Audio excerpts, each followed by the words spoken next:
Bili na kayo ng gulay! Nakangiti si Lizel habang nagtatawag ng customer sa palengke. Ate, kamatis, 200 ang kilo. Alok niya sa mga dumadaan na namimili. Umismid ang isang babae. Kamahal-mahal naman ng kamatis na yan? Sagot pa nito. Dumukwang siya, inayos pa ang mga bago at sariwang kamatis. Mahal talaga ang kuha ng kamatis. Maliit na nga lang ang tubo ko riyan. Mamili ka na. Bawi na lang sa sustansya. Pilit pa rin siyang ngumiti. Hindi na. Napunit lang ang nasa mukha ni Lizel nang umalis ang mamimili. Hayaan mo na nga. Yung tinda niyang banana Q kamahal din. Bulong sa kanya ng katabi sa tindahan na si May. Nilinga niya ito. Kulang naman sa asukal kaya matabang. Dagdag pa ng kaibigan. Humarap ito sa kanya. Ngumiti ka naman. Paano ko niyan mabibilan? Huwag mo nang gayahin ang pagsimangot ng mukha ng babae na yun. Smile na para maraming customer. Nginitian ni Lizel si May. Bumaling siya muli sa mga paninda. Alam mo naman na kailangan ko ng malaking benta para sa gamot ng anak ko. Kailangan pa niyang makonsulta sa doktor para mapanatiling nasa maayos ang kalagayan ng puso niya. Sagutin mo na kasi yung naniligaw sa'yo. Yung assistant ng may-ari ng palengke. Tumigil ka nga, May. Mahinang awat niya. Oh, bakit? Ang tagal na ring walang tatay ni Gail. May katulong ka pa sa pagtataguyod sa bata. Kaya kong palakihin ang anak ko at ayaw kong magkaroon ng lalaki sa buhay ko. Lalo na kung hindi ako nakakasigurado. Paano kung saktan lang si Gail? Sabagay, may punto ka naman. Maraming amain ngayon ang nananakit. Kawawa lang ang mga bata. Hinampas ni Lizel ang hawak na plastik ng gulay bago sinulya pa ng kaibigan. Kaya walang pwedeng umagrabyado sa anak ko dahil hindi ko yun palalampasin kahit sino pa. Siguradong wika niya. Nasulyapan niya ang tumutunog na cellphone sa tabi. Kinuha niya yon, itinapat sa tenga. Hello? Eto po bang nanay ni Gail? Opo, ako nga po. Ako po si Teacher Marisa. Isinugod po sa ospital ang anak niyo. Ano? Nag-aalalang inalalayan ni May si Lizel na halos lumambot ang mga tuhod. Nahihirapan ho siyang huminga, kaya kailangan niya lagyan ng oxygen bago ho siya isinugod sa St. Joseph Hospital. Sige po, papunta na ako. May luha niyang binalingan ng kaibigan. Sige, sinugod daw sa ospital. Ha? Hinablot niya ang bag na lalagyan ng benta at hinubad ang suot na apron sa bewang bago nagmamadaling lumabas ng pwesto. Sandali! Sasama ako! Sunod ni May. Pasigaw din na ibinilin sa mga katabing tindera ang kanilang mga tinda. Nakahiga ang 10 taong gulang na si Gail sa stretcher habang tulak ng school nurse palapit sa ospital. Natigilan ang mga ito nang may humarang na guard sa entrada pa lang. Sino pong kasama ng pasyente? Tanong nito. Wala ho, ako ho ang school nurse. Katatawag lang ng teacher niya sa parent ng bata. Required po ang guaranteed payment para sa admission ng pasyente dito sa ospital. Naroon si Arvin, ang isa sa mga doktor ng pribadong ospital na nakaharap sa mga ito. Nakapamulsa pa ang kamay sa suot na doctor's gown. Pero Doc, may policy po ang ospital sa pagtanggap ng pasyente na walang kakayahan magbayad. Sigurado nitong katwiran. Sinulya pa ng school nurse ang mga kasama na tulak-tulak ang stretcher ng bata. Maghanap na lang tayo ng ibang ospital. Ani ng nurse at naiatras ang stretcher. Napipilitang tumalikod si Arvin mula sa loob ng babasaging salamin na tanawang direktor ng ospital. Ang tsuhi na si Arturo na may maliit na ngiting pinapanood ang pamangkin. Gigil na naiyokom ng binatang doktor ang kamao. Gail! Hindi pa man tuluyang humihinto ang tricycle ay nakababa na si Lizel. Natanong niya ang anak na muling ipapasok sa likod ng ambulansya. Sandali! Gail! Nagmamadali siyang lumapit doon. Sumunod agad sa kanya si May. Pigil-pigil ni Lizel ang stretcher papasok ng sasakyan. Sa pagdukwang niya, naroon ang anak. May oxygen sa bibig. Nandito na ako, anak. Hinawakan niya ang kamay nito. Nagtataka niyang nilinga ang nurse na kasama ng bata. Bakit niyo siya binalik sa sasakyan? Ma'am, Ayaw po kasing tumanggap ng ospital ng pasyente. Ano? Kailangan daw po magbayad. Magkahalo ang luha at ngit-ngit ni Lisel na lumingon sa entrada ng ospital. Sinabihan po kami ng doktor. Anong klase siyang doktor? Putol niya. Sinulipan niya ang anak bago ang school nurse. Dito lang si Gail. Bilin niya. Pinunasan ng luha bago magtungo sa ospital. Akma siyang maglalakad ng pigilan siya ni May. Anong gagawin mo? Kinakabahang tanong nito. Nagpatuloy siya sa mabilis na paglalakad. Nasaan yung doktor na tumanggi sa anak ko? Seryosong tanong ni Lisel. Nakita niyang natigilan ang gwardya. Nasaan? Singhal niya. Ma'am, natatakot na wika nito. Nasaan? Excuse me, ma'am. Ito po yung ospital, hindi palengke. Kaswal na sagot ni Arvin. Sinalubong ni Lisel ng tingin ang seryosong doktor na lumabas. Ikaw ba yung doktor na yon? Kumunot noo lang ito. Ikaw ang tumanggi sa anak ko? Sinulyapan ng binata ang batang lalaki na nasa sasakyan bago binalikan ng tingin ng babaeng nakaharap. I suggest na dalhin niyo agad ang pasyente sa ospital kaysa ang makipagtalo. Napangiti sa inis si Lisel sa seryosong payo nito bago tumalikod. Wala kang puso! Kaswal na humarap si Arvin at nagulat ang lahat nang suntukin ito ni Lisel. Agad na nasapo ng doktor ang bibig at nanlalaking mga mata na tinitigan ng babae. Doktor ka pa naman, pero asal hayop ka! Paano kung may mangyari sa anak ko sa daan? Paano kung mawala siya? Paano mo matatawag na doktor ang sarili mo kung ikaw mismo ang papatay sa kanya? Mangiyak-ngiyak sa galit na si Lisel. Ma'am, humarang ang natauhang gwardya. Lisel! Nilapitan agad siya ni May. Bakit mo ginawa yun? Impit na tanong nito. Halika na. Hila-hila siya ng kaibigan palayo. Tandaan mo to. Kapag may nangyari sa anak ko, babalikan kita.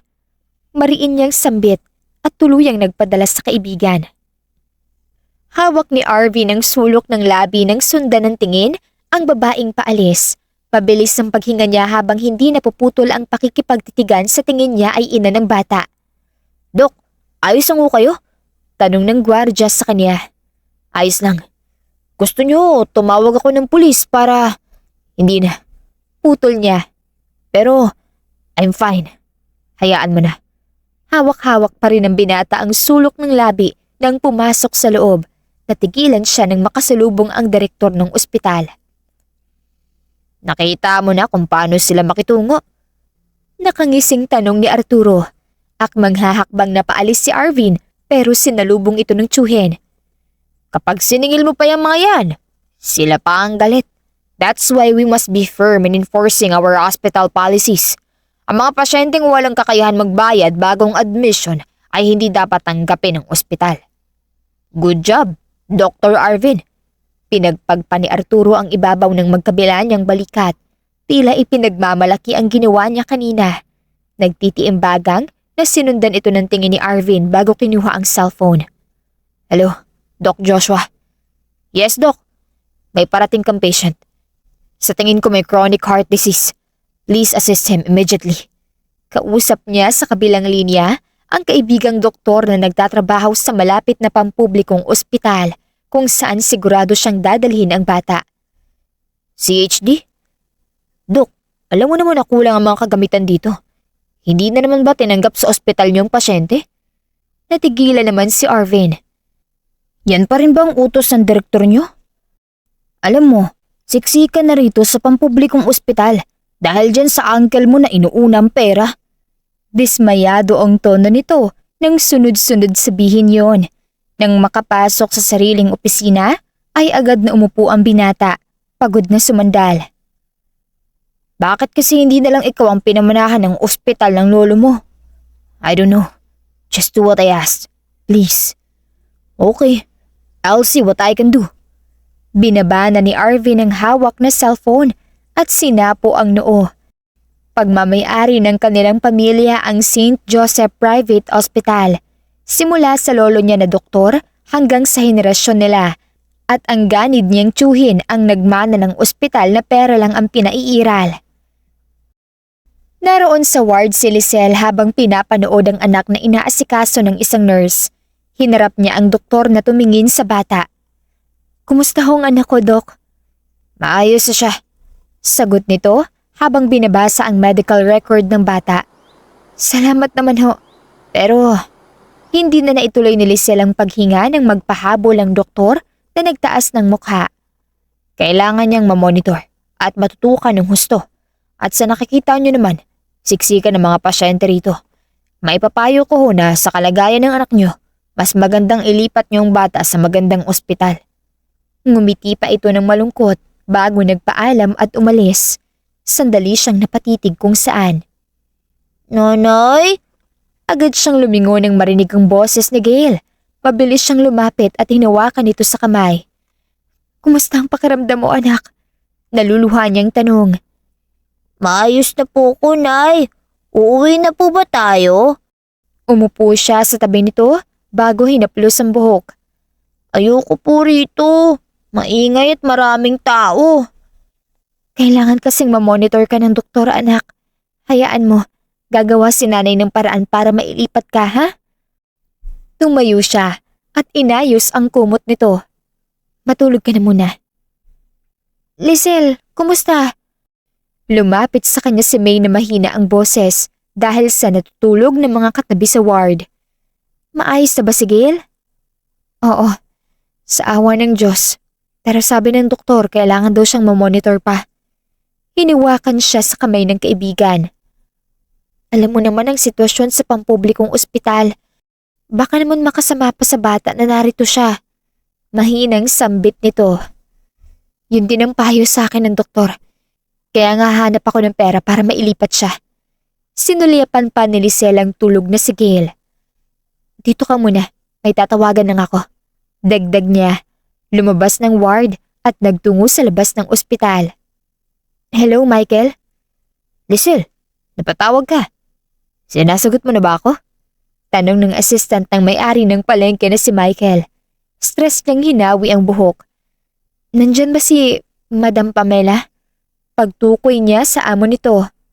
Wala. May kailangan ka ba sa kanya? Manghihiram sana ako ng pera. Sinugod kasi yung anak ko sa ospital. Gusto ko sana siya ilipat. Narinig niyang bumuntong hininga ito. Kawawa naman ang magiging anak ko. Sige, magpapadala ako ng pera sa'yo. Maraming salamat, Michael. Huwag ka mag-alala, babayaran kita. Naiiyak niyang tugon. Yung hiramin mong pera kay madam, ako na bahala magsabi. Salamat talaga, Michael. Walang problema, basta mag-date tayo at… Natigilan si Michael nang maputol ang linya. Napakamot na lang ang binatang manliligaw ni Lisel. Ma'am, saan pong ospital ililipat ang pasyente? Tanong ng nurse kay Lisel na itinutulak ang stretcher ng anak pasakay ng ambulansya. Sa St. Joseph Hospital. Tuwid niyang sagot. Bakit dun? Hindi ba may atraso ka sa isang doktor dun? Yung ginumbag mo? Mahinang dagdag ni May na nasa tabi niya at tulak-tulak din ang stretcher ng anak. Wala akong pagpipilian. Yun lang ang magandang ospital dito sa lugar natin. Doon may magagandang kagamitan at magagaling na doktor. Katwiran niya. Tama po kayo, ma'am. Sabay nilang tinignan ng nurse. Naroon pong ilan sa mga outstanding doctor ng bansa kaya may kamahalan din talagang bayad sa ospital nila. Naroon si Dr. Arvin Legaspi, isang pediatric cardiologist na number 1 sa medical school kung saan siya nag-aral. Dr. Arvin Legaspi. Ulit niya para matandaan ang pangalan nito na hahanapin niya sa ospital. Magandang ospital po yun, ma'am, para sa anak niyo. Nakangiting sinulyapan ni Lisel ang hawak kamay na anak. Nang maisakay ito sa loob ng ambulansya, ay agad silang umupo na magkaibigan. Pinasalamatan niya ang ilang nurse na tumulong bago isinarado ng mga ito ang pinto. Mabuti na lang na ipadala agad ni Michael yung hiniram mong pera kay Madam Pamela. Ani ni May. Nagpapasalamat nga ako dahil maililipat ko na si Gail ng ospital. Paano yung doktor na nandoon? Napatitig siya kung saan nang maalala ang nangyaring yun. Nahawakan niya ang sariling kamao at napahinga. Paano kung ireklamo ka niya? Kung ganoon, Irereklamo ko rin sila dahil sa pagtanggi nila sa pasyente. Sagot naman niya. Hindi naman sumagot ang kaibigan. Ang gusto ko lang ngayon, magamot ang anak ko at maibigay sa kanyang magaling na doktor na yon para maging maayos sa sigil. Gagawin ko ang lahat para sa anak ko, May. Naluluha niyang sabi. Hinawakan naman ito ang kamay niya. Good evening, Doc. Iisang bati ng mga nurse na nakakasalubong ni Arvin sa hallway ng ospital. Napakunot noo ang doktor ng matanaw ang isang stretcher na ipapasok. Lumapit ang binata roon. Naging mabagal ang hakbang ni Lizelle nang makita ang doktor na naghihintay sa gitna. Tumikwas ang kilay niya nang makita ang sugat sa sulok ng labi nito. Walang duda. Ito ang doktor na tumanggi sa anak niya at nasuntok niya sa sobrang pagkadismaya. Sinulya pa ni Arvin ang pamilyar na bata bago sinalubong ang mga mata ng nanay nito. Doc? Ani ng nurse. Doc, mawalang galang na ho. Pero lumayas kayo sa daan. Seryosong wika ni Lizelle. Sinabi ko na ho na may policy ang St. Joseph Private Hospital. Natigilan ang doktor ng inis na binuksan ng babae ang suot na bag at may kinuha mula sa loob. Itinaas ni Lizelle ang isang sobre na may laman na pera. Heto, Doc. Gamot niyo. Sarkastikong wika niya. Tumikim ito kaya lumapit siya habang magkadugtong pa rin ang tingin nila ng doktor. Napapikit si Arvin nang ihagis sa mukha niya ng babae ang pera. Rinig niya ang bulungan ng mga nurse. May ibabayad kami. Basta dalhin niyo ang anak ko sa maayos na kwarto at gamutin niyo siya. Seryosong sambit ni Lizelle. Sinulya pa ng mga nurse si Arvin. Inis na tumango ang doktor. Kaya lang, ipinagpatuloy ng mga ito ang pagpasok ng stretcher sa loob. Tinitigan ni Lizelle ang doktor bago ito tuluyang nilampasan. Hawak-hawak niya ang kamay ng anak na sisiguraduhin niyang gagaling sa pagamutan na ito. Inis sa tinignan ng binata ang naiwang pera sa sahig. Pinulot naman iyon ng babaeng kasama ng pasyente. Dok, saan ho ba magbabayad? Tanong ni May habang alangan ng ngiti. Sinundan nito ang itinuro ng doktor. Salamat ho, Dok. Akmang tatalikod si Arvin nang pigilan ito ni May. Napatingin pa ang binata sa kamay nito na nasa kanyang braso. Pasensya na ho kayo sa kaibigan ko. Alam niyo, mahal na mahal ni Lizelle ang anak niya. Kaisa-isang anak niya yun kaya siguro nagawa niya yun sa inyo. Their personal life is none of my business. Ang concern ng ospital ay ang makabayad sila. Iniwas ni Arvin ang braso at tumalikod. Kwapo sana. Strikto nga lang at di marunong umiti. Bulong ni May bago nagtungo sa billing station. Salamat sa inyo. Nakangiti si Lizelle sa mga nurse na tumutulong sa anak niyang maihiga sa sariling kama at malamig na kwarto. Salamat rin po, ma'am. Sana maging maayos na po ang anak niyo. Magalang na sagot ng mga ito nang umalis. Nakangiti siyang dumukwang kay Gail na nagising at nagtataka ang mukha. Nay, dito na po ba ang kwarto ko? Oo, anak. Dito ka hanggang sa gumaling ka. Bakit, Gail? May masakit ba sa'yo? Nag-aalalang tanong ni Lizelle dahil nakatingin lang ito sa kanya. Pinapahirapan ko po kayo, Nay. Nangilid ang mga luha ni Lizelle. Magaan na hinawakan sa pisngi ang anak. Hindi, anak. Ayos lang. Gagawin ko lahat basta gumaling ka. Ngumiti ang batang lalaki. Pangako, magpapagaling po ako. At pangako naman ni nanay, lagi siyang nasa tabi mo. Hinalikan niya sandali ito sa noo. Napalingon siya nang bumukas ang pinto. Nakangiting lumapit si May at may inabot sa kanyang papel. Nakapagbayad na ako para makonfine si Gail. Tapos, magpunta ka raw sa opisina ng magiging doktor niya, yung si Dr. Legaspi. Napakunot noo siya sandali sa narinig na pangalan ng doktor. Pamilyar yun sa kanya. Hanggang sa maalala niyang iyon ang mahusay na doktor na nabanggit ng nurse. Nakangiti siyang nagbaling sa kaibigan. May, ikaw na munang bahala kay Gail. Nagpaalam siya sa anak bago lumabas. Pasok. Yun ang narinig ni Lizelle nang kumatok sa opisina ng doktor. Marahan niya iyong binuksan. Magandang gabi ho, Doc Legaspi. Hindi na niya naituloy ang sasabihin nang mula sa pagkakayuko sa mesa ay nagtaas ng mukha ang lalaking doktor. Ito ang doktor na sinuntok niya. Hindi ka ba papasok? Walang emosyong tanong ni Arvin. Ikaw si Doc Legaspi? Hindi mo ba nakikita? Itinuro nito sa kanya ang nameplate sa ibabaw ng mesa. Doon niya nakumpirma na ito nga ang magiging doktor ng anak. Nasa akin ang medical records ni Gail. As stated here, mayroong chronic heart disease ang bata since birth. Simula ng doktor kaya napilitan siyang lumapit sa mesa nito. Tiningala ni Arvin ang hindi pa rin umuupong ina ng pasyente. Please take a seat, Mrs. Clamor. Miss, pagtatama ni Lisel bago inukupuhan ng silya. Natigilan sandali ang doktor. Hindi ako kasal. Paglilinaw niya. Okay, Miss Clamor. Under observation pa rin si Gail. Tinitignan namin ang reason ng komplikasyon kung bakit nahihirapan siyang huminga. Komplikasyon? Ulit niya habang may pag-aalala ang anyo. Inilapit pa niya ang mukha kaya napakurap-kurap ang doktor na lumayo. Anong klaseng komplikasyon, Dok? Kailangan namin mamonitor ang bata para malaman namin. Sa ngayon wala kayong dapat ipag-alala. Dok, hinawakan nila silang kamay ni Arvin na ikinatigil nito. Magiging maayos naman ang anak ko, di ba? Napatitig ang doktor sa kanya. Basta, matututukan siya. Natigilan si Lisel nang bawiin ng kaharap ang kamay. Doon niya lang napagtanto ang ginawa. Nilinis ni Arvin ang lalamunan. Umiwas ng tingin bago inayos ang suit na doctor's gown. Gagawin ko ang kailangan gawin. Sagot nito. Dok, alam ko na may atraso ako sa inyo, pero sana wag niyong idamay ang anak ko. Hindi ako ganun kababaw, Miss Clamor. Isa akong doktor, trabaho kong manggamot at sumagip ng buhay. Marahan na napatangu-tango si Lisel at pinagmasdan ang doktor. Kung ganun, bakit hindi niyo tinanggap ang anak ko? Nagtagpo ang mga mata nila. I asked you to come here para malaman mo ang kondisyon ng anak mo. Hindi para interviewin ako. Pasensya na, Dok. You may leave my office, Miss Clamor. Dahan-dahan siyang tumindig. Salamat ho. At pasensya na ulit, Doc Arvin. Sumandal ang binata sa kinaupuan nang makalabas ang ina ng batang pasyente. Isang malalim na hininga ang pinakawalan niya bago sinulyapan ang suot na relo at lumabas ng opisina. Sa hallway ay natanaw ni Arvin si Lisel na palabas ng ospital.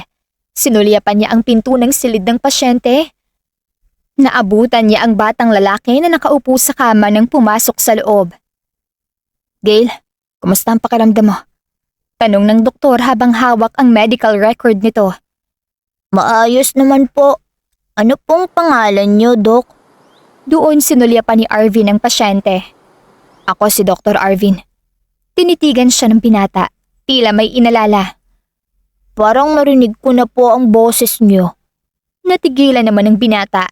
Sigurado siyang malinaw na narinig nito ang pagtanggi niya nang dalhin ito sa kanilang ospital. I'm sorry, Gail. Pauna ng doktor. Sabi ni nanay, wag daw po akong magalit sa inyo. Kumurap ang mga mata ni Arvin. Sabi niya pagagalingin niyo po ako, kaya hindi na raw po ako dapat na magalit sa inyo, Dok. Hinawakan ni Gail ang kamay niya. Pagalingin niyo po ang puso ko, ah. Para po kay nanay, ayaw ko po siyang mag-isa. Pakiramdam ng binata ay kinurot ang puso niya sa narinig mula sa bata. Damang-dama niya ang pagmamahal na mayroon ng mag-ina para sa isa't isa. Hinigpitan ni Arvin ang pagkakapit sa kamay ni Gail at ngumiti rito. Kung sa mga tao sa ospital ay masungit ang doktor, pero hindi sa mga pasyente nito, lalo na sa mga pasilit na may sakit. Gagawin kong lahat na makakaya ko para gumaling ka. Nang sa ganun, hindi maging malungkot ang nanay mo. Salamat po, Dok. Natigilan siya ng yakapin ng bata. Oh, akala ko hindi ka magtitinda. Bungad ni May nang makita si Lisel sa tindahan ng gulayan. Ipapabantay ko nga sana yung tindahan para kahit papaano kumikita pa rin. Oo naman, ako bahala. Promise, hindi kita kukupitan. Napangiti siya. Kumuha ng isang plastic at naglagay doon ng mga gulay. Nagtatakang lumapit sa kanya si May. Saan mo naman dadalhin yung mga gulay? Sa ospital. Ibibenta mo dun? Hindi. Ibibigay ko kay Doc Arvin. Nakilala mo na yung doktor ni Gail? Huminto si Lisel sa ginagawa bago hinarap ang kaibigan ng tumango. Oo, siya yung doktor na nasuntok ko. Humina ang tono ng kanyang boses. Hindi nga. Nahihiya naman siyang tumango. Talagang pinaglalapit kayo ni Doc, ha? Binangga siya ni May sa balikat. Anong pinaglalapit? Pinaglalapit para maging, alam mo na. Tukso nito. Nag-iisip niyang tinignan ng dalawang daliri ng kaibigan na pinagdikit nito. Alam mo, hindi ka natalo kay Doc. Aba, kahit suplado. Guwapo naman. Patuloy ng kaibigan. Umiling lang si Lisel ay pinagpatuloy ang paglalagay ng gulay sa loob ng plastic. Ibigay mo na rin tong papaya at pechay mo.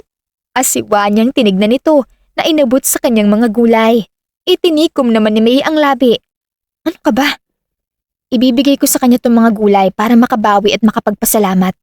Paliwanag niya. Iniisip ko lang naman na kung sakaling si Doc, bagay kayong dalawa.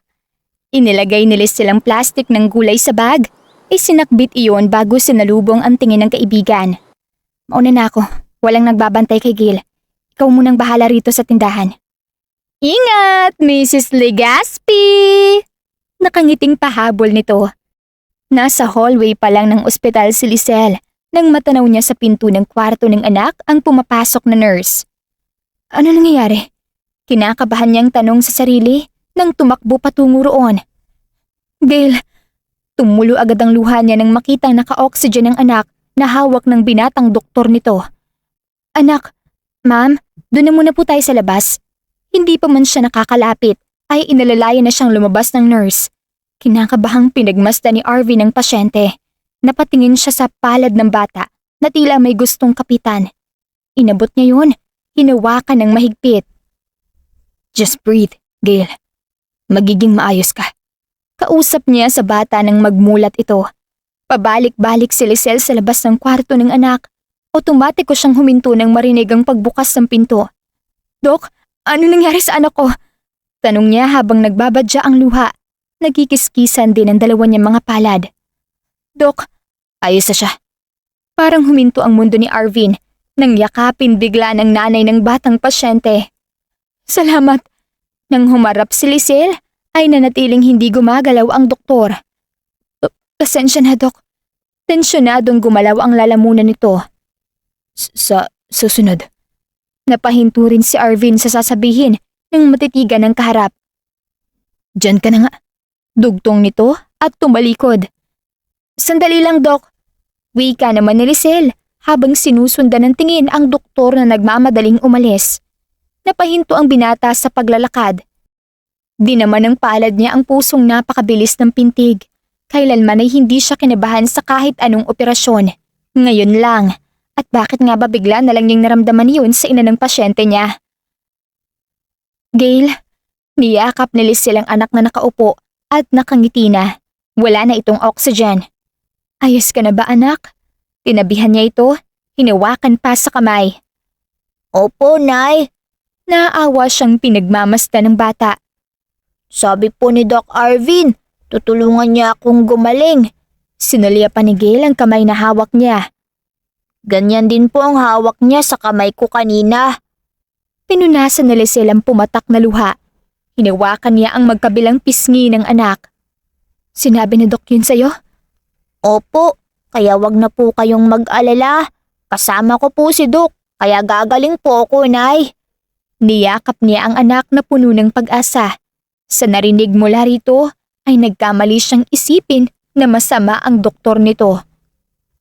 Nurse, si Doc Arvin, tanong ni Lisel sa nakasalubong na nurse.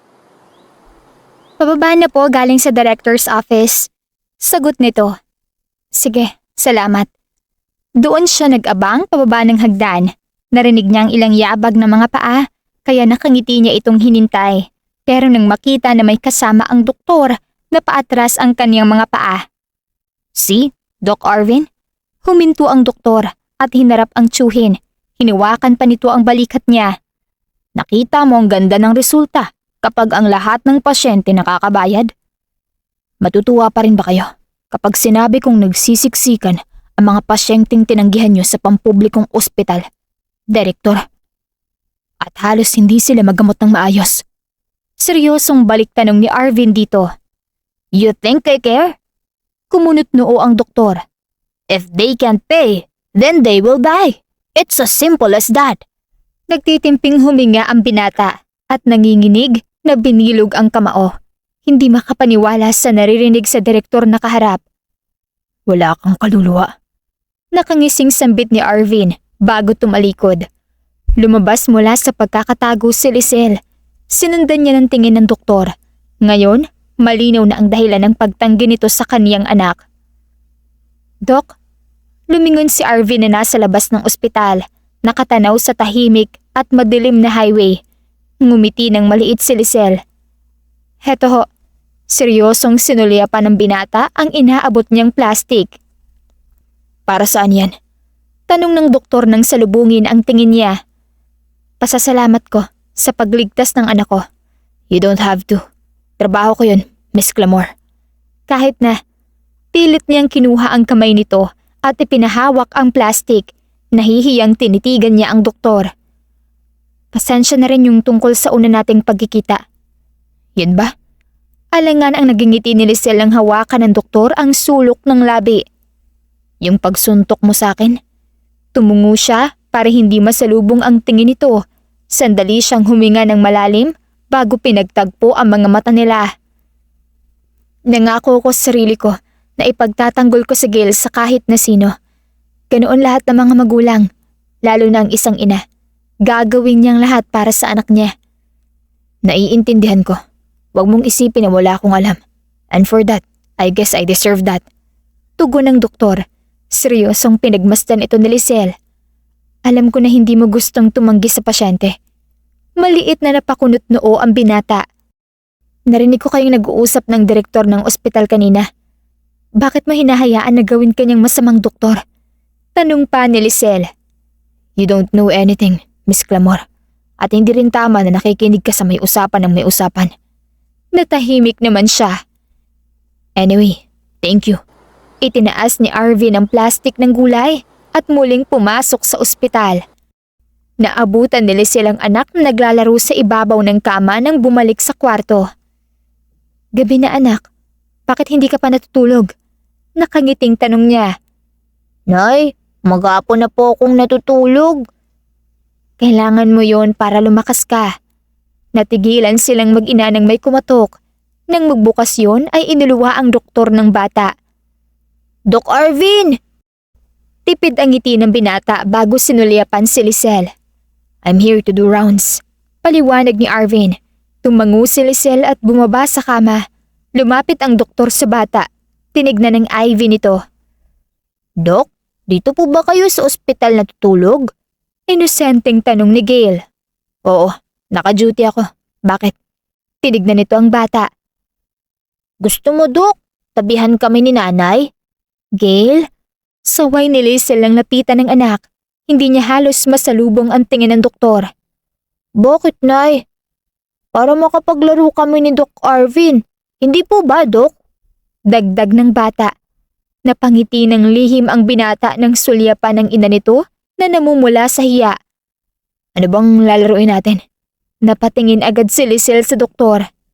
Ito po. Itinaas ni Gail ang laruang sasakyan.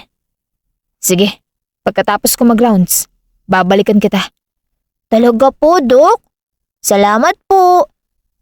Nakangiting ginulo ng doktor ang buhok ng tuwang-tuwang batang lalaki. Tinignan nito si Lisel na nanatiling malayo ang tingin. Lumabas si Arvin ng kwarto ng pasyente na may ngiti. Dok! Habol ni Lisel. Huminto ang doktor sa hallway. Marahan na humarap. Huwag niyong intindihin ang sinabi ng anak ko. Hindi niyo kailangan bumalik para lang tabihan kami sa pagtulog. Napakunot noo siya nang umiti si Arvin. Well, wala naman talaga akong balak na tabihan ka. All I want is to play with Gail. Yun ang madalas kong gawin kasama mga batang pasyente ko. Oo, tama. Nahawakan ni Lisel ang sariling batok habang nahihiya ang anyo. Bakit? Itinaas niya ang mukha. Napakurap nang makita ang mukha ng doktor na inilapit sa kanya. Unti-unting napaatras ang kanyang mga paa. Do you really want me to sleep beside you? Nanunuksong tanong nito. Mabilis ang naging kabog ng puso ni Lisel habang nakatitig sa mga mata ng binata. Siyempre, hindi, Dok. Mauna na ako. Tumalikod siya para matakasan ng hindi maipaliwanag na kaba. Nasundan na lang ng tingin ni Arvin si Lizelle. Maaliwalas ang mukha ng gwapong doktor nang maglakad. Nakaharap sa salamin si Arvin sa CR sa loob ng kanyang opisina. Hinawi niya ang buhok matapos maghilamos, pero kusa rin siyang natigilan. Ano ba itong ginagawa niya? Nagpapagwapo ba siya? Pero para kanino? Pinilig ni Arvin ang ulo nang maalala ang nanay ng batang pasyente niya. Napabuntong hininga siya ng pumamewang. Sinulyapan niya ang suot na relo bago tuluyang lumabas. Nagtungo sa pinto ng kwarto ni Gail. "Sandali lang!" Narinig ng binata ang boses ng nanay ng pasyente matapos kumatok. Tatalikod na sana siya nang biglang bumukas ang pinto. "Dok," bungad ni Lizelle. "Doc Arvin!"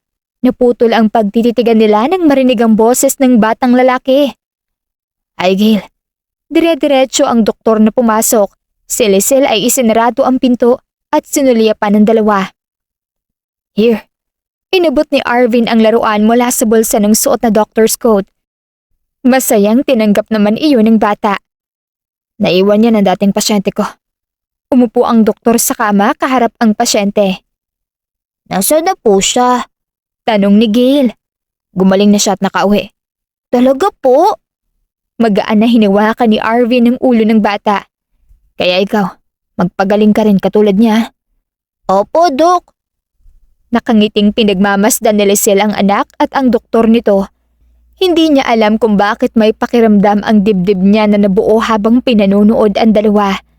Alam niyang sabik si Gail sa isang ama na hindi niya basta maibigay dito, kaya kahit papaano, may tuwa sa puso niya na makitang napapasaya ng binata ang nangungulilang anak. "Nanay!" Natigilan si Arvin. Nilinga niya ang ina ng bata na nasa likuran niya lamang. "Pwede na po kayong matulog. Si Doc na po ang bahala sa akin." Ani ni Gail. "Ayos na nga ako anak, at saka nakakahiya na kay Doc. It's okay, tapos naman ang trabaho ko." Sinulyapan ni Lizelle ang doktor nang sabihin yon. "Nanay, hayaan mo po muna kami maglaro." Pakiusap ni Gail. Hindi naman niya matanggihan ang anak. "Sige anak, pero sandali lang ha, para makapagpahinga ka na rin at si Doc." Patuloy niya. "Opo." Nakangiting tumango ang bata. Nagbaling ulit ito sa doktor. Dahan-dahan namang umupo si Lizelle sa maliit na sofa. Napahikap si Gail dahilan para mapatingin dito si Arvin. Agad siyang tumayo para alalayan itong humiga. "Inaantok ka na?" "Opo, Doc." "Okay, go to sleep." Inalalayan niyang makahiga si Gail. Nang makapikit ang bata, ay kinuha niya ang ilang laruan sa kama. "Miss Gramo." Hindi na niya naipagpatuloy ang pagtawag nang makitang tulog ito sa sofa. Napangiti si Arvin. Ibinaba niya sa mesa ang laruan bago humarap kay Lizelle. Maingat niya itong nilagyan ng kumot. Seryoso niya itong pinagmasdan. Hanga siya sa pagmamahal at pagsasakripisyo nito bilang isang ina. Binalingan din ni Arvin ang tulog na si Gail. Napaisip siya kung nasaan ang lalaki na dapat kasama ng dalawa. Dahil napakaswerte nito, mayroon itong ganito kagandang pamilya na pinangarap niya. Marahang nagmulat ang mga mata ni Lizelle. Napabalikwas siya nang hindi makita ang anak sa higaan. "Gail?" Nag-aalalang wika niya. Sinilip niya ito sa banyo pero wala ang bata roon.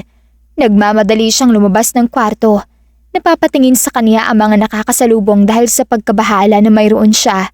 Kusang natigilan ang mga paa niya nang matanaw si Gail, nakasakay sa wheelchair at tulak-tulak ng doktor nito. Naging dahan-dahan din ang paghakbang ni Arvin nang matanaw si Lizelle. Nagdugtong ang tingin nilang dalawa hanggang sa naaninag ng binata ang pangamba ng nanay ng bata. "Nanay!" "Gail!" Sinalubong niya agad ng yakap ang anak. "Saan ka ba nagpunta ha?" Tanong niya nang humarap. Hinawakan sandali ang pisngi nito. "Isinama po ako ni Doc sa labas." Doon siya tumingala at itinuwid ang likod. "Kailangan din ng pasyente ng sariwang hangin, lalo na ng sikat ng araw. Hindi na kita ginising."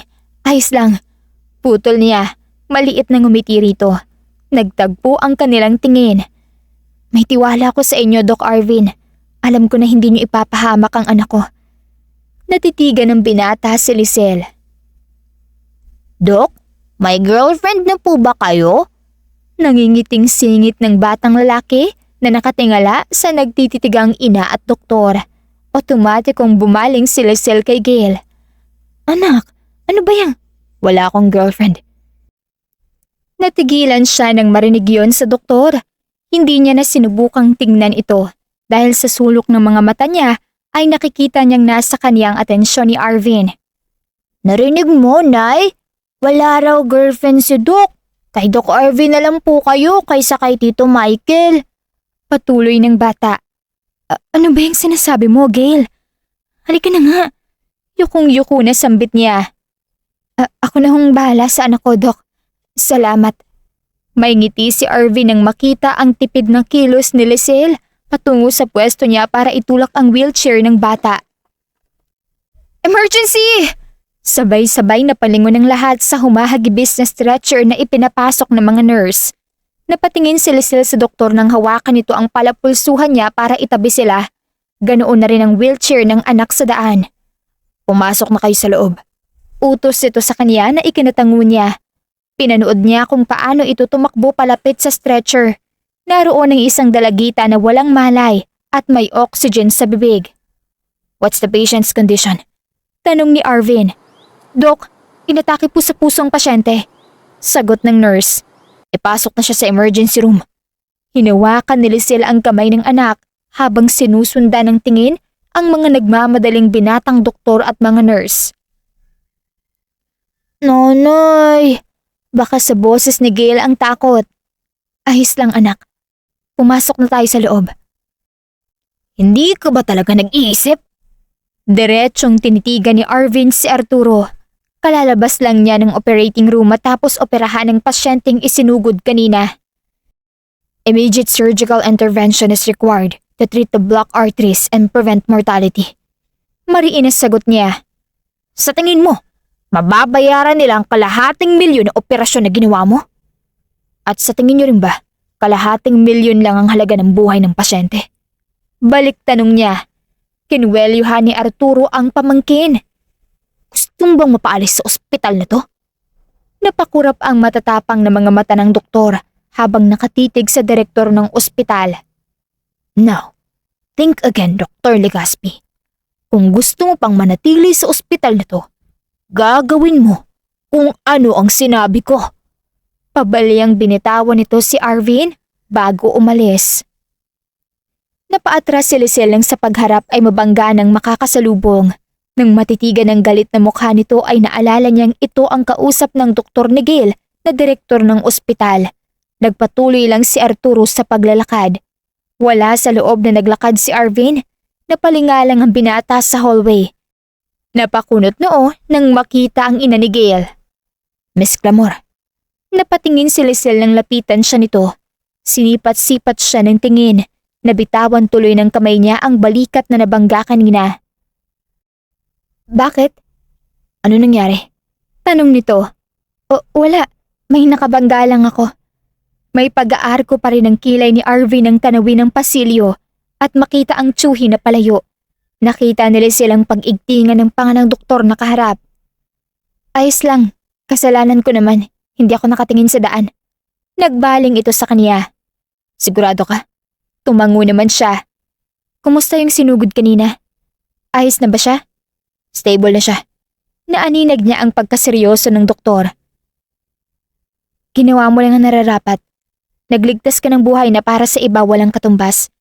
At sigurado akong habang buhay ka nilang pasasalamatan dahil doon. Tumango si Arvin. Pakiramdam niya gumaan ang loob niya matapos marinig yun. Sa tagal niya rito sa ospital, ito ang unang beses na marinig niya ang ganoong papuri. Siya nga pala, Dok. Nagluto ako ng gulay para kay Gail. Meron din ako para sa inyo. Pwede mo bang dalhin sa office? Maliit ang ginawa niyang pagtango. See you. Napangiti si Lisel nang masundan ito ng tingin. Ngayon, nakakasigurado na siya na isa itong mabuting doktor. Kumatok siya sa opisina ni Arvin. Sandali pa siyang huminga ng malalim. Muli niyang itinaas ang braso para kumatok nang biglang bumukas ang pinto. Nagkatitigan sila ng doktor. Napatingin ito sa kamay niyang nakabitin sa ere. Alangan at dahan-dahan niyang binabayon. Niluwagan naman ni Arvin ang pinto. "Come in." Ipinatong ni Lisel ang daladala sa ibabaw ng mesa. Nahihiya niyang sinulyapan ang binata. "Umupo ka na." Utos nito. "Salamat, Dok." Nang okupahan nila pareho ang silya, ay nakita niyang nakakunot noo si Arvin. Bakit, Dok?" Takang tanong ni Lisel. "Pasyente ba kita?" Napaisip naman siya. "You're not, so stop calling me that way." Ano ba dapat ang itawag ko sa inyo? "Arvin." Diretsong sagot nito habang nakatitig sa mga mata niya. Marahang tumango si Lisel. Sinulya pa nito ang food container na nasa ibabaw ng mesa. "Ano yan?" Natataranta niya iyong binuksan. "Gulay. Niluto ko. Pansin ko na hindi ka nakakauwi ng bahay at saka yung mga pagkain dito pa ulit-ulit. Kaya yan." Inilapit niya rito ang niluto. "Thank you." Pinanood ni Lisel ang formal na pagkuha ng doktor ng kutsara at tinidor hanggang sa mahuli siya nitong nakatingin. "Bakit?" tanong ni Arvin. Wala. Kumain ka na. Mauna na rin ako." "Pagkatapos ko rito, pupuntahan ko si Gail sa kwarto niya." Sinalubong niya ng tingin ng binata na nakatingala sa kanya. Maliit siyang ngumiti rito. Nang makalabas si Lisel ng kwarto ay sa billing station ang diretsyo niya. "Magandang gabi." Bill ni Gail Clamor. Pauna niya. "Okay po, ma'am. Sandali lang." Tinignan niya ang perang hawak. Ito na lang din ang natirang pera sa pinahiram sa kanya. "Hato po, ma'am." Halos malula siya nang makita ang malaking halagang naroon. "Ma'am, kailangan na rin po ng payment this month para matuloy-tuloy po ang pagkakonfine ng pasyente." Saad ng nurse na nasa loob ng station. "Oo, magbabayad kami. Eto na muna." Iniusod niya sa maliit na butas ang dalang pera. "Okay po, ma'am." Hawak-hawak ni Lisel ang papel habang lumilipad ang isip na naglalakad sa hallway. Hindi niya alam kung saan siya kukuha ng pera sa susunod. Napahinto siya sa paglalakad nang makita si Arvin sa tapat niya. Nakaangat ang magkabilang kilay nito. "Ano yan?" Akma nitong kukunin ang papel na hawak niya sa kamay na mabilis niyang itinago. Wala. Mga reseta lang. Tara na sa loob." Napipilitan itong tumango. Tinauna siyang maglakad. Agad niyang itinago sa bulsa ang papel bago pumasok sa loob ng kwarto ng anak. "Dok, kanina ko pa po kayo hinihintay." Bulalas ni Gail nang makita si Arvin. "Talaga? Ano bang lalaruin natin?" Sinulya pa ng bata ang ina. "Isali po natin si nanay." "Ako?" Tanong ni Lisel nang lumingon sa kanya ang nakangiting doktor. Mas lalong nadagdagan ang ngiti ni Arvin nang makita ang mga kamay nilang tatlo. Magkakaharap sila at naglalaro. "Panalo si Dok!" Nakataas pa ang dalawang kamay ng masayang si Gail nang sabihin yun. Mayabang namang nagkibit balikat ang binata at tumingin sa ina nito. Nahawakan ni Lisel ang noo na pipitikin na naman ng doktor. "Lapit." Nakangiting utos nito sa kanya. Nakasimangot niyang inilapit ang mukha at pumikit. Itinaas ni Arvin ang magkadikit na daliri ng matigilan at matitigan ang magandang kaharap. Dahil hindi pa nararamdaman ni Lisel ang pitik sa noo ay nagmulat siya. Napakurap nang makita ang may maliit na ngiti na si Arvin. Naghinang ang mga mata nila habang magkalapit ang mukha. Hanggang sa pumagit na sa dalawa si Gail na may nanunuksong ngiti sa labi. Saktong tumunog ang cellphone ni Lisel. Sandali lang. Nagmamadaling paalam niya. Lumabas nang sagutin ng tawag. "Hello, May?" "Lisel, hinahanap ka ni Madam Pamela kanina sa tindahan." "Buti na lang sinalukan ni Michael at nakapagbigay ako kahit papano galing sa benta ng tinda mo." Nag-aalala niyang itinuon ng atensyon sa sahig. Sigurado siyang naniningil na ang matanda. "Kakausapin ko na lang siya." Sagot niya nang bumuntong hininga. "Bakit? May problema ba riyan?" "Kumusta si Gail?" Nag-aalalang tanong ng kaibigan sa kabilang linya. "Maayos naman siya. Masigla, kaya lang ano? Kailangan ko na rin makabayad para sa susunod na buwan sa kwarto ni Gail dito. Under observation pa rin siya." "Sige, Ako nang bahala magpaliwanag kay Madam Pamela ng sitwasyon niyong mag-ina, ha? Maraming salamat, May. Pati tindahan ko, ikaw na rin ang nag-aasikaso. Nahihiya niyang saad. Huwag ka mag-alala. Parang tulong ko na rin sa inyo to. Sige na, may namimili. Paalam nito. Napahinga si Lisel at muling pumasok sa kwarto ng anak. Napako ang mga paa niya nang maabutang nakahiga si Gail katabi ang doktor sa kama. Tila natunaw ang puso niya habang pinagmamasdan ang tila mag-ama. Dr. Arvin, Gising niya rito. Nagmulat naman agad ang binata. Napatingin ito sa katabing si Gail bago dahan-dahang bumangon. pasensya na. Nakatulog na rin ako. Naiintindihan ko. Alam ko naman na pagod ka. Seryosong tinignan si Lisel ng doktor. Ngumiti siya rito bago sinulya pa ng anak. Sabi kang anak ko sa pagmamahal ng isang ama. Kaya pasensya na kung Ayos lang. napakurap siya sa mabilis sa sagot ni Arvin. Nakita niya ang maliit na ngiti nito. Masaya ako kapag kasama si Gail. I don't know. Napapawi niya ang pagod ko. Pinapaalala niya rin sa akin for once. May nagawa akong tama sa buhay ko. At dahil yun sa'yo. Natigilan si Lisel. Pakiramdam niya matutunaw siya kung paano seryosong pagmasda ni Arvin. Pareho silang napalingon sa pinto nang may sunod-sunod na kumatok. Sumilip doon ang isang nurse. Doc, yung batang patient po natin na cardiac arrest. I have to go. Sinulyapan siya ng binata bago ito nagmamadaling lumabas. Hindi alam ni Lisel bakit siya biglang nakaramdam ng kaba, lalo nang masulyapan ang natutulog na anak. 1, 2, 3.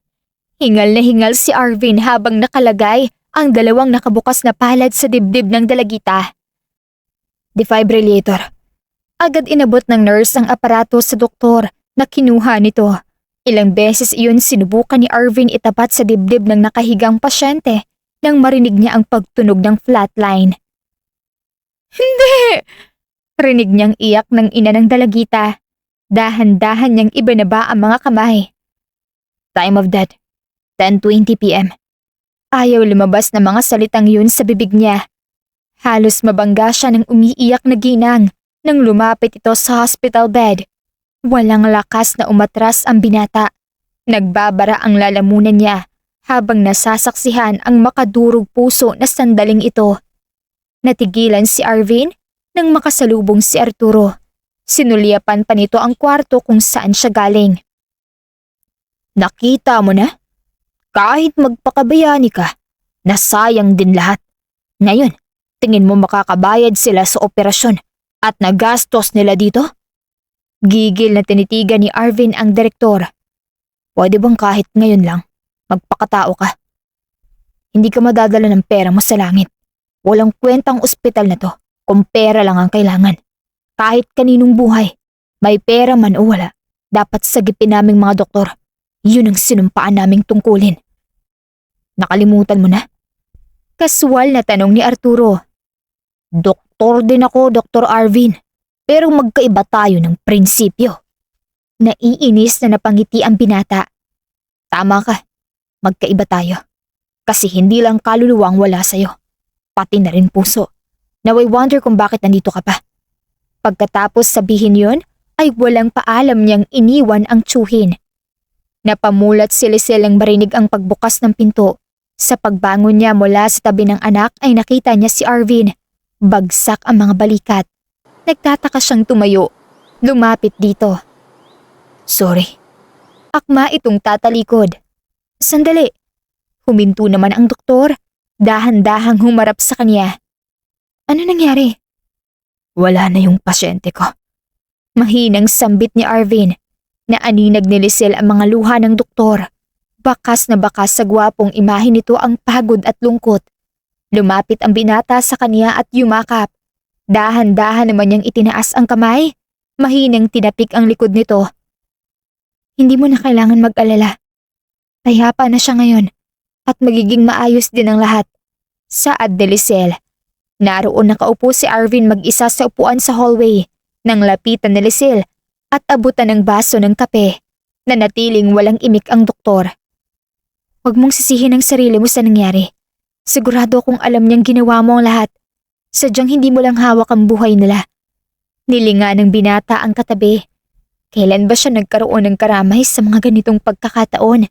Iyong pakiramdam na sa tuwing may nawawalang buhay na pasyente sa mga kamay niya, para rin siyang nawalan. Napagtanto niya ngayon lang. Noon, mag-isa niyang hinaharap ang ganito kabigat na nararanasan ng isang doktor. Itinatago ang lahat sa pag-akto na wala nang nararamdaman. Pero nag-iba yun simula nang dumating ito. Tila may binuksan itong kung anong damdamin sa kaniyang puso. Mas magaan ang pakiramdam ko ngayon. Salamat. Wala yun. Ngumiti si Lisel. Dineretso ang tingin. Nanatiling pinagmamasdan naman siya ni Arvin. Hindi ko inaasahan ang isang babae na tulad mo na malakas sumuntok. May malambot naman palang puso. Agad siyang lumingon sa doktor. Anong ibig mong sabihin?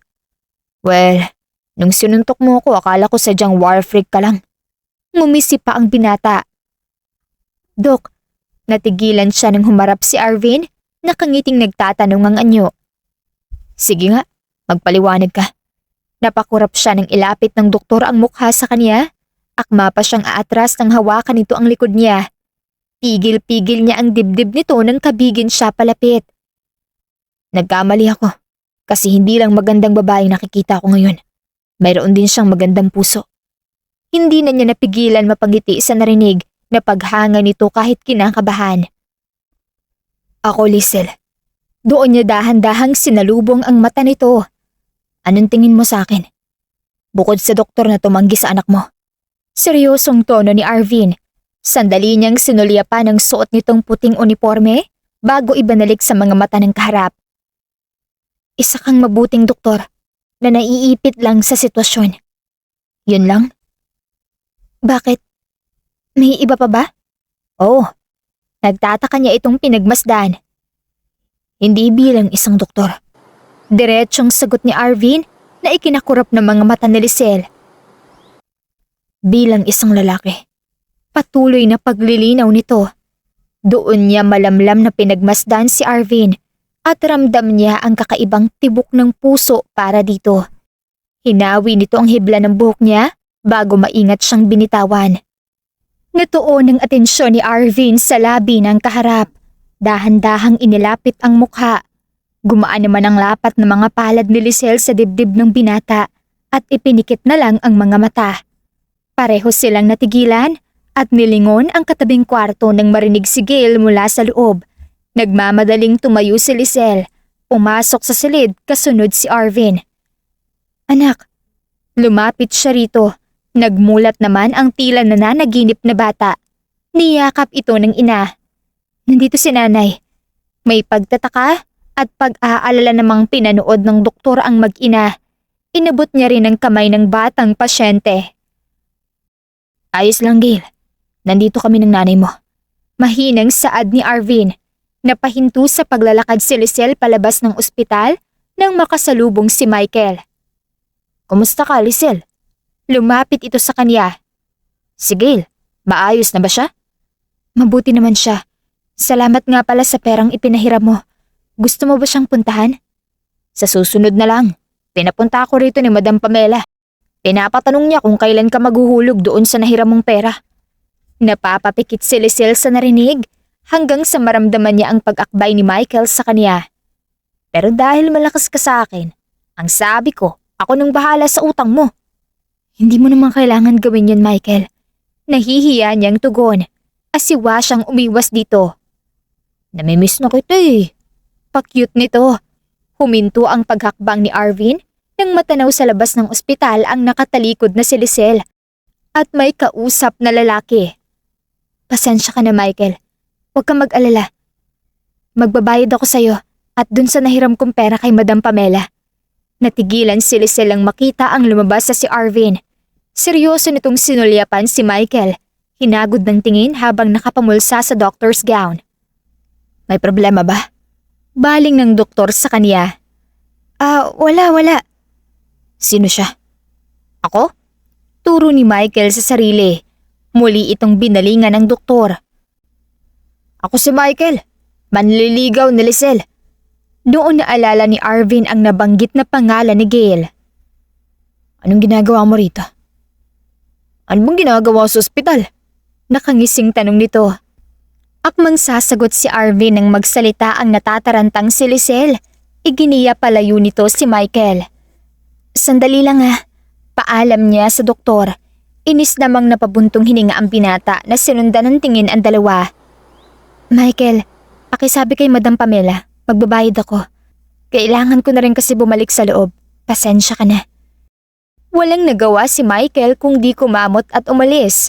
Napahinga na lang si Lisel nang muling bumalik sa loob ng ospital. So, siya pala si Michael? Nasapo niya ang dibdib sa gulat nang marinig ang boses na yon. Nakita niya si Arvin na nakasandal, tila naghihintay. Oo.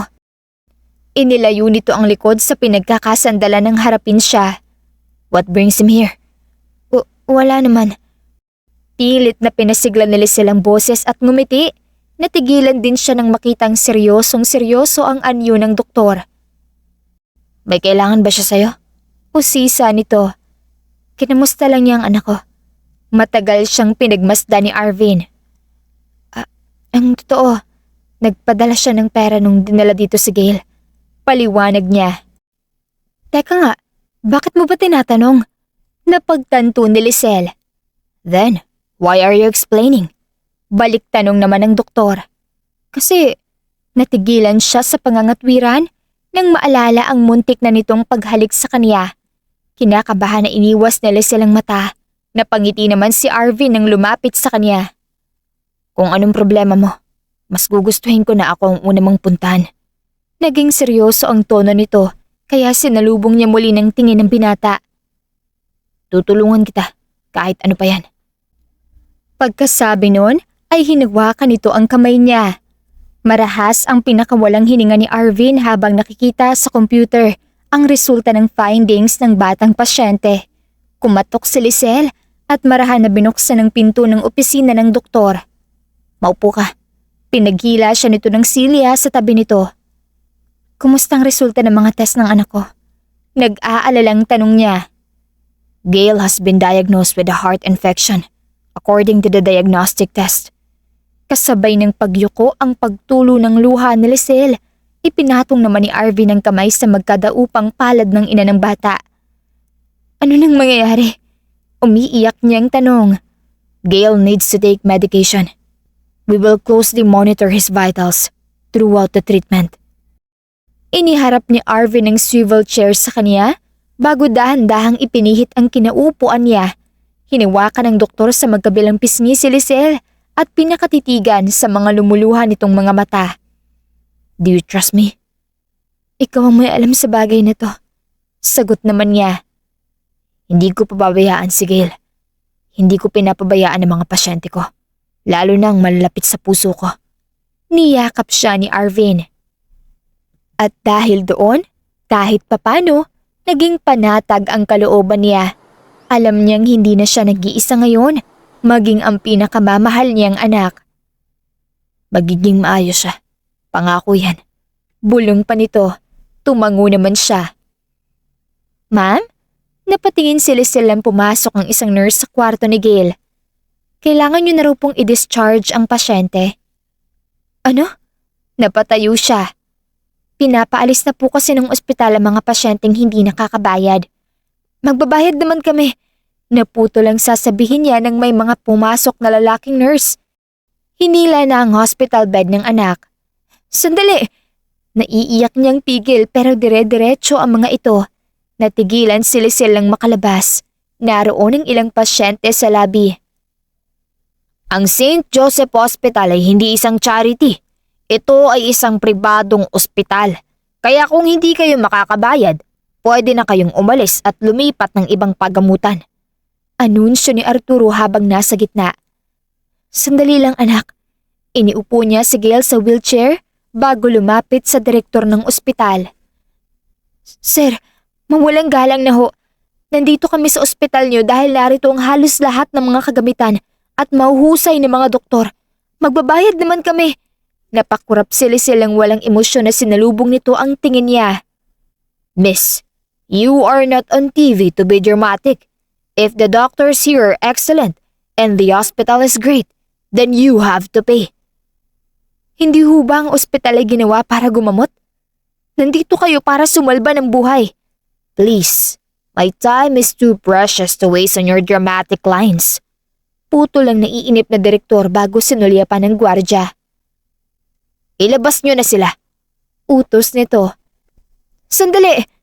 Sambit ni Lisel ang lumapit ang ilang gwardya. Sa pilitang inilabas ang mga pasyente. Doc? Inalis ni Arvin ang pagkasapo ng kamay sa noo nang may kumatok sa kaniyang opisina. Sumilip doon ang isang nurse. Nagkakagulo po sa labi. What? Agad siyang napatindig. Nagmamadali siyang lumabas at bumaba. Doon niya naabutan ng ilang pasyenteng alalay ng mga gwardya at nurse palabas. Hinahanap ng mga mata niya sina Lisel at Gail. Tumiim ang bagang niya nang makitang hinihila ang mga ito ng nurse. Anong ginagawa mo? Napalingon ang lalaking nurse kay Arvin nang alisin niya ang pagkakahawak nito sa mag-ina. Dok, utos po na direktor. Don't touch them. Seryosong putol niya. Dok, narinig mong sinabi ko. Natahimik naman ang nurse. Binalingan ng doktor si Lisel. Hinawakan ito sa kamay. Nag-aalalang sinipat ng tingin mula ulo hanggang paa. Nasaktan ka ba? Umiling siya bilang sagot. Nilapitan nito ang anak na nakaupo sa wheelchair. Gail, ayos ka lang? Opo, Dok. Kaya lang po, pinapaalis na kami. Sumbong nito. Hinawakan ni Arvin sa ulo ang bata. Hindi kayo aalis dito. Akong bahala, okay? Opo, Dok. What happened? Tanong nito nang harapin si Lisel. Bakit pati kayo nadamay? Dugtong ng doktor. Hindi pa kasi kami nakakabayad sa kwarto ni Gail ngayong buwan. Naiiyak niyang sagot. Lisel, humigpit ang hawak nito sa palad niya. Hindi ba sinabi ko na sa'yo? Kapag may problema, you're supposed to come to me. But you didn't listen. Naiyuko niya ang ulo. Dr. Arvin Legaspi. Natigilan ng binatang nang marinig ang boses ni Arturo. Marahan niyang binitawan ng kamay na hawak at seryosong humarap sa tiyuhin. Makahulugang sinulya pa nito ang mag-ina sa likuran niya. I knew it. Nakangising sabi ng direktor. Hindi sila aalis. Walang aalis. Matatag na wika ng doktor. Natahimik ang buong labi. At tingin mo, ikaw ang masusunod? Doktor ka lang. Ako ang direktor ng ospital. Pero kung gusto mo talaga na sumama sa kanila, you can go. I will fire you immediately. Lumapit si Arvin, matapang na hinarap ang tiyuhin. You can just fire me, Director. At bakit hindi? Tinaasan pa siya nito ng sulok ng labi. Kailangan mo ng approval ng board members bago mo ako ma-remove dito bilang isang doktor. Natigilan si Arturo. Now, no patient will be released from this hospital. Nilinga ni Arvin ng mga nurse. Ibalik niyo sila sa mga kwarto nila. Tumalima naman ang mga ito. Tahimik na ibinalik ang ilang pasyenteng nakasakay pa sa hospital bed at wheelchair sa mga kwarto. Nagbaling siya sa mag-ina. Halina kayo. Hinawakan ng doktor ang wheelchair ni Gail at iginiya si Lisel na maglakad. Isang masamang tingin ang iniwan ni Arvin sa tiyuhin na naiwang gigil ang anyo. Wala bang masakit sa'yo, Gail? Tanong ng binatang doktor nang maingat na maiupo ang bata sa kama nito. Nakangiting umiling ang bata. Nasulya pa ng binata ang sariling kamay na hinawakan ni Gail. Nakatingala ito sa kanya. Salamat po, Dok, ah. Kung wala po kayo, napaalis na po kami. Napaalis na ako rito sa ospital.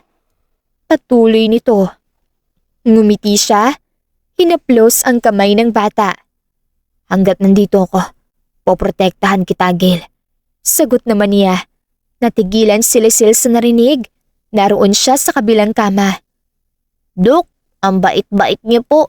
Pwede po bang kayo na lang ang maging tatay ko? Anak, paano mo nahulaan ang hihilingin ko sa'yo? Nakangiting putol ni Arvin sa kanya. Nasa bata pa rin nakatuon ang atensyon ng doktor. Gusto niyo rin po? Sabik na tanong ni Gail. Gustong gusto. Napayakap pa ang mas lalong natuwang bata sa kanya. Nang maihiga ni Arvin si Gail, ay nilinga nito si Lisel at nilapitan. Hindi kayo pwedeng basta na lang paalisin ng direktor dito sa ospital. Pero wala kaming, ako nang bahala sa lahat. Napakurap ang mga mata ni Lisel. Simula ngayon, ako nang bahala sa inyo ni Gail.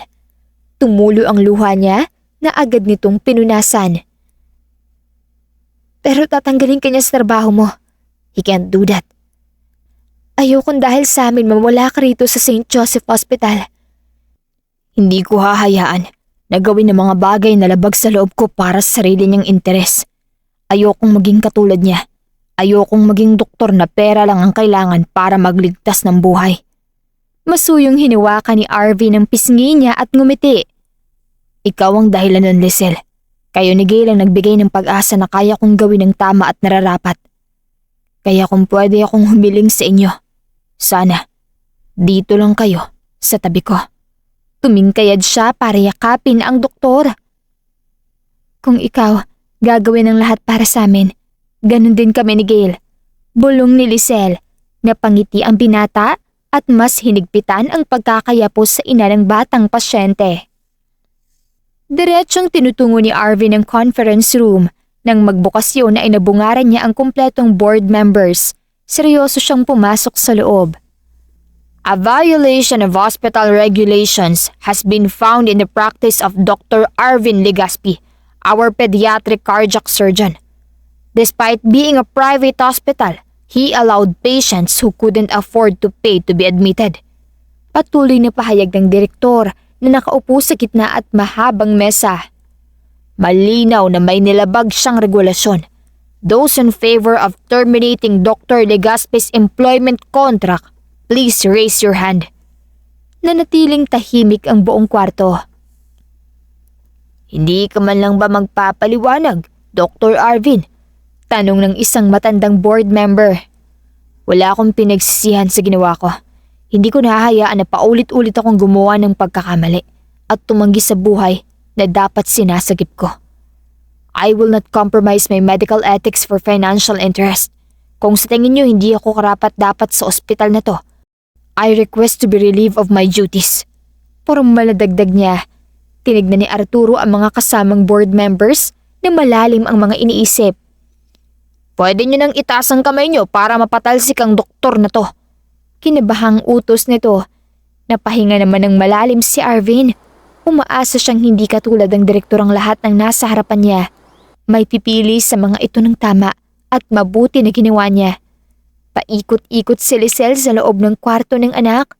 May ilang oras na ang nakalipas matapos magpunta ang doktor sa conference room nang ipatawag ito. Nang tumunog ang pinto, ay mabilis niyang sinalubong ang binata. Ano nangyari?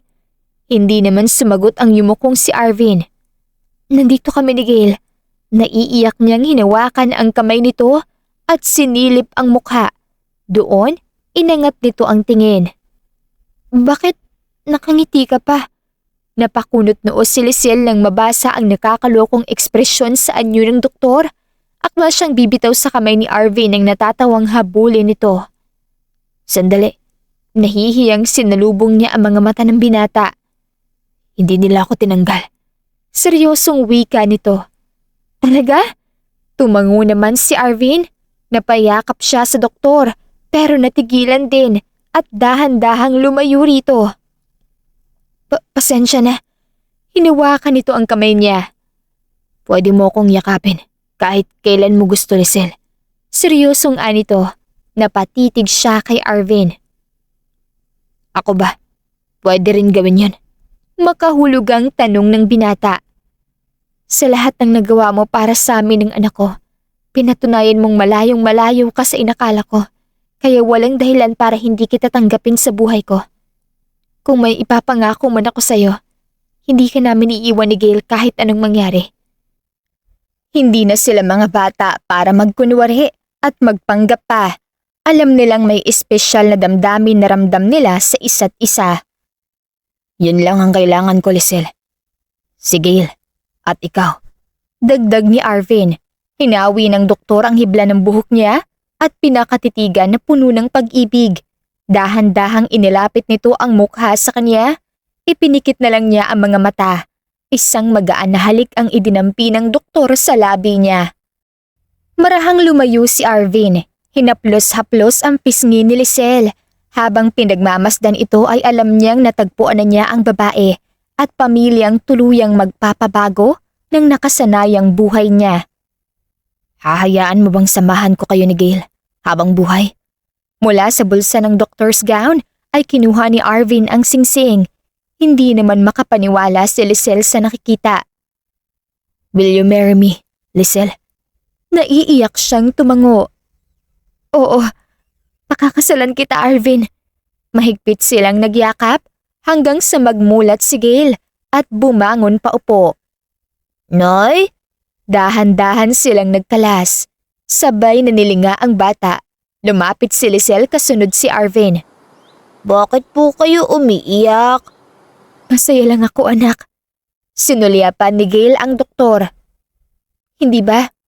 Gusto mo maging tatay si Doc Arvin? Tanong niya. Lumaki ang mata ng bata nang sulyapan ang binata. Tatay ko na po siya? Sabik nitong tanong.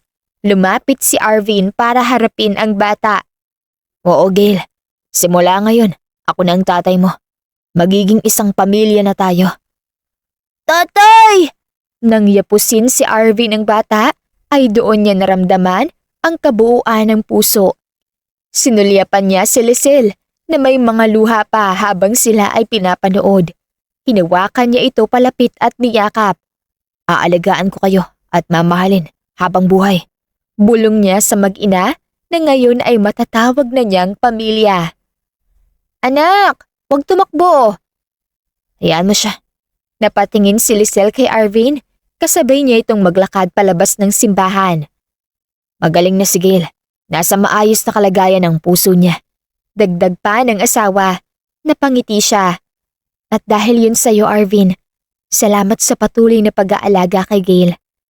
Ilang taon ang lumipas ng pag-aalaga at paggamot nito sa bata sa ospital. Ang akala niyang imposible, naging posible sa matyaga nitong pagtutok sa anak at pagdarasal nila hanggang sa tuluyan na itong gumaling. Wala kang dapat ipagpasalamat. Isa akong doktor at anak ko si Gail. Anak natin. Nangilid ang mga luha niya ng pagmasdan si Arvin na simula nang alukin siya ng kasal ay hindi nagbago. Mas lalo pa nga sila nitong minahal. Kaya ako nang bahala sa kanya.